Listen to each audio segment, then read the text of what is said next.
I make fun of and talk a lot about Google, especially recently on this channel, but I think we should all be a little bit more constructive about what we would like to see as well. So today I wanted to take some time and write a letter to you, Google, starting with, Dear Google, here's how I could fix your product line.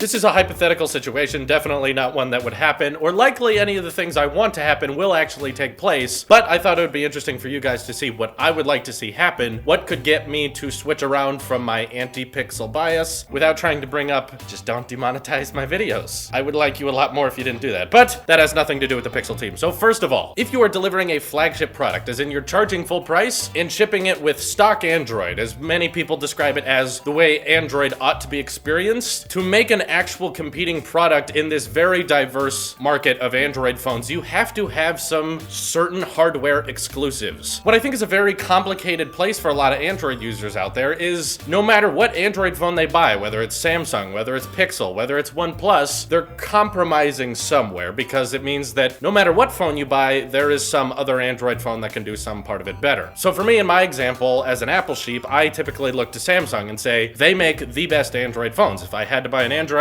I would buy an S9 Plus. Why? Looks like a really good camera, very minimal bezels, sleek design, Snapdragon 845, wireless charging, pretty good battery, an overall good package. However, when I bring that up, what do Pixel owners say? Well, Samsung is cool, but I hate the skin they put on their phone. I don't like the Bixby button. It's filled with bloatware that I don't want to deal with. It does not get the latest Android updates when they come out, which means that you can either get the Android phone with all of the premium features and all the current specs, like getting headphones included, or you can go with stock Android, in which you get a very pure, up-to-date version of Android that's going to get the latest version as soon as it's available. It's going to be reliable, it's going to run smooth, but now you're missing out on a lot of current flagship features, like including those headphones, wireless charging, dual cameras, which brings me to my next point about how they deliver these keynotes. I'm pretty picky when it comes to marketing anyway. People who watch my channel or have talked to me know that I really do not like Apple's marketing team. I think they make a lot of ads that don't really have anything to do with the product, but a lot of you Apple sheep out there have defended them and say, Drew, you don't know what you're talking about, and that's likely true. Apple has a very successful company. They're the most valuable brand in the world. They're nearly $1 trillion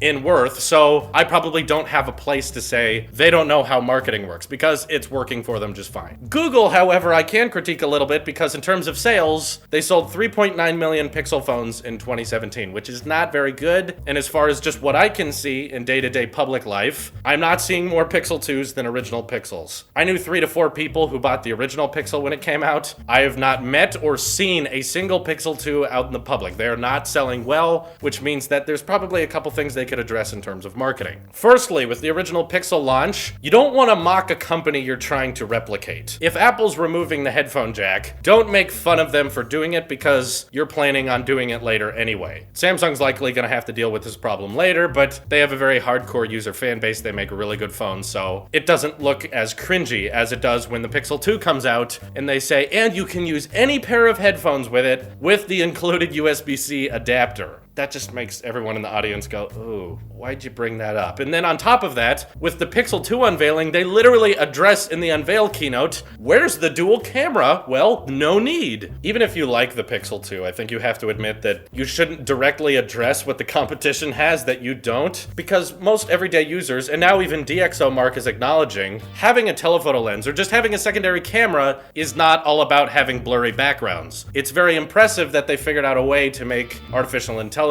figure out where the blur in the background should be. That's really cool. Talk about that. Just demo that. Be like, look at the great pictures we're taking. Don't be like, and where's that dual camera? You don't need it. That doesn't work, especially when you put the Pixel 2 on a pedestal and say, this is the highest rated camera in a smartphone. And then a couple months later, the S9 Plus comes out, has a dual camera, and scores better than you. That looks pretty bad. So what I'd recommend you actually do for your product line is, if you're not going to top Samsung in features, as in include that wireless charging, include some exclusives, whether it's Samsung with their curved displays or they have their Note line with the S Pen. I don't like it, but it's an exclusive feature. There's a reason to go with that version of hardware. Whereas when you just talk about, well, we're stock Android, you should just buy us for that, it means that if people want a good Android experience, they have to compromise in every other way. What I would recommend is something Google used to do with the Nexus lineup. They did not have all of the best features out there, but they were more competing with the OnePlus market, as in making really, really good phones for a budget price. They were not flagship prices. You could get a Nexus 6P for about $499. I tested that phone myself. It was pretty good. That means that when you're lacking a lot of those wireless charging or included headphones or dual camera kind of stuff, people are okay with it because they're like, well, it doesn't have everything, but it's fairly budget. And if you know your audience pretty well, Google, you understand that the majority of people on Android that are using the Play Store, they don't spend as much money as iOS users. That's just the facts. So if they're not interested in spending as much money, wouldn't you be better off trying to make budget phones that work overseas in countries that don't have as much of a middle class to buy flagship phones, or address more people who are just trying to find the better deal of products instead of the better product itself? Maybe people are actually just looking for, what's a good phone that I could get for cheap? Given most of Google's profits come from ad revenue and not hardware sales, I feel like this is a no-brainer. Of course you should make phones cheaper than the competition, because then iOS users or Samsung users would be like, yeah, it's pretty hard for me to argue that. That's a really good price point. We saw far more people defending the OnePlus 5T when in comparison to the iPhone 10. If Google took that place of being a really premium but budget phone, I think they'd be better off. And if you want to talk about ecosystems, I thought maybe most of this video could be about this, but there's really not much I can recommend you do other than watch and learn, literally. Android Wear is dying. You either have to kill it off entirely and just say that if you want an Android phone, you can't have wearables that are good, or show the Android community how good of a smartwatch you can make. Google, you've got so much money, you've got so much development team. I believe you could probably make a pretty good Apple Watch competitor that, accounting that whole budget market, appeals to a smaller price point, starting at $200 or less, while still retaining a good display, some good features, notification management. I think there's a way it can be done. I don't think that it's impossible to design a good Android Wear smartwatch. I just don't think they're trying. What you result in with Google's ecosystem is a bunch of unfinished ideas that no one ever follows through on. Just like we talked about yesterday with the Nexus line being discontinued because they trusted Qualcomm to handle all of their processing requirements. And now Qualcomm says, no, we don't want to supply drivers to phones that you sold 2 years ago. So your phones don't last as long. If Apple can figure out a way to make up their own A series of chips, I'm sure you can too. And now they've announced that Android P will not run on any tablet. Start tackling that market again. It's not a barren one. Just because Apple is the only company doing well in that field, it doesn't mean that it's dead. You don't have to have hundreds of companies doing the exact same thing in order for it to be a market. iPad users love their iPad Pros. Again, I think you could undercut them with a pretty budget version, as long as you'd be able to optimize Android and its apps for a better tablet interface. Not just start ideas like, oh, you can put it on a tablet, oh, there's Android Wear, and then just start killing them off and go, well, we didn't figure that out, so we're just gonna stop doing it. Seriously, take a break from the smart speaker market. You've covered that well. Credit where credit is due. I think Google has a perfect selection of smart speakers, going from uber cheap to uber expensive but really loud. Have that team start working on some other stuff. The Pixel Book is not interesting to anyone because no one wants to spend over $1,000 on something that basically runs Google Chrome very well. People bought into MacBooks and they bought into Macintosh not because it was made of aluminum and it felt really good. You nailed that. You've made some glass aluminum laptop, but they also did it because of the pro apps that were on there. In fact, Apple designed ones like Final Cut. You've nailed the office work. You know, you got Google Docs, Google Drive, that's great, Google Photos, but again, all of that stuff is available on the competition. So if you want people to switch over to Chrome OS, or if you want to start beefing up Android on tablets again, start designing some pro apps. I would love to see and try for myself some Google designed photo editing programs or video editing programs that work really, really well. Maybe being able to edit video directly from inside Google Photos. There's plenty of potential there. You're a huge company. I just wish you would stop focusing too much on AI and on the Google Assistant and how fast she responds or how contextually smart she is. She's good, you got that, but most people are just asking her to play music and turn off lights. Now let's focus on hardware if you want people to buy into this Pixel name. And as many of you may have commented already, Google may be working on their own type of hardware, software optimized operating system separate from Android called Fuchsia, or however it's pronounced, to kind of rival iOS with optimization. I'd be very curious to try it out myself, but again, there's been no announcement of it. We don't know what it looks like, but that's my letter to Google of how you can get me excited again for the Pixel team. The Pixel 3 can have a notch. I don't mind that at all, but I'd recommend it starting at a lower price and packing a lot of flagship features. You release your smartphones after the iPhone. I don't know why you want to do that, because what it means is everyone's bought a new iPhone already, so they're not going to immediately ditch their new iPhone for a Pixel phone. Samsung's pretty smart in releasing the Note series right before the iPhone comes out. I don't know what you have to gain from releasing phones at the end of the year, because it means that, like right now, the Pixel 2 has the Snapdragon 835, whereas already the S9's coming out with an 845. I don't get you, Google. Let me know what you guys think Google should do to their hardware development team. How can they make things better? All that good stuff, let me know in the comments below. This is your Apple Sheep here, and I will see you in the next one.